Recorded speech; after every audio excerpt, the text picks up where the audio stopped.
Your Grace, the Most Reverend Philip Anyolo, Metropolitan Archbishop of Nairobi, Your Excellency Rigathi Gachagua, Deputy President of the Republic of Kenya, Secretary to the Cabinet, Mercy Wanjau, Members of Parliament, Service Commanders, and all our members of the uniformed disciplined forces, fellow Kenyans, mine this afternoon is very simple. I want to thank the Church for the continued spiritual support and nourishment for men and women who have dedicated their lives to make sure that our country is safe and secure. I want to thank the leadership of the Church and hope that they will continue supporting us as we discharge this patriotic duty of securing our homeland. Secondly, I take this opportunity to thank members of the uniformed disciplined forces for the sacrifices they continue to make in protecting the rest of us, protecting the property of their fellow citizens, protecting the natural resources that God has given us, including our wildlife, our forests, and our environment. I want to thank each one of you for the sacrifices that you continue to make in helping us secure our nation. I want to assure you of the government's commitment to support you in your work. And as the minister responsible for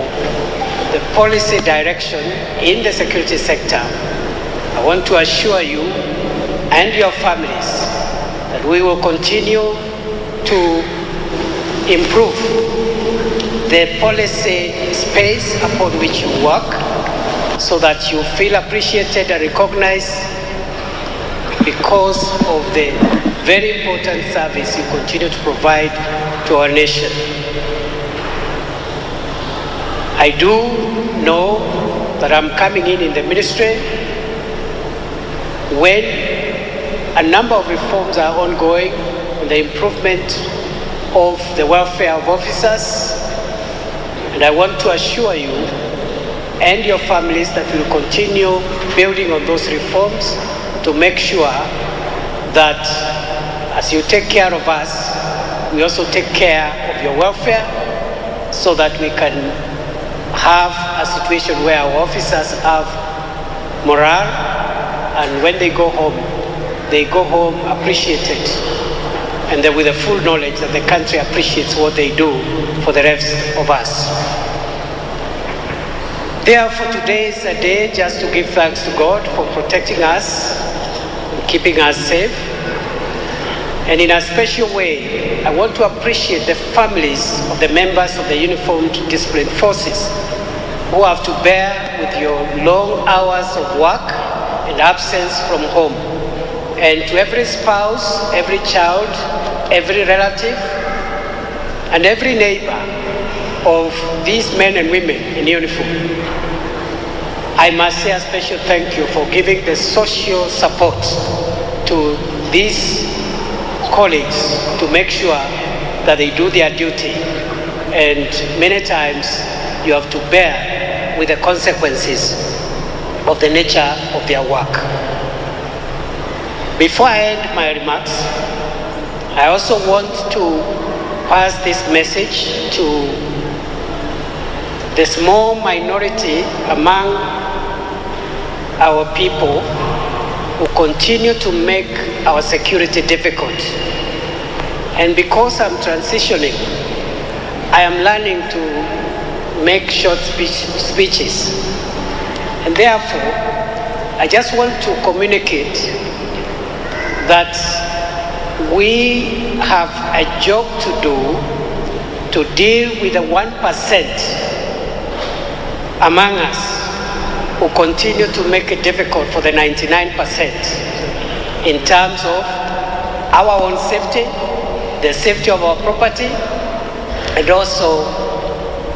the safety of every person who is lawfully resident in our republic. I want to assure you, we are committed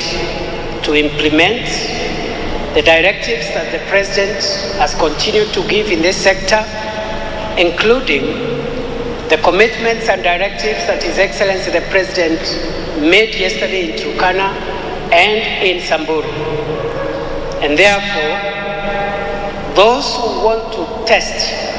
how far we can go, please note that we will not rest until we make sure our mandate is fully fulfilled and this country becomes secure for all of us. And therefore, my urge is for all those who are engaged in wrongdoing to stop it as soon as now. With those many remarks, allow me now to welcome His Excellency the Deputy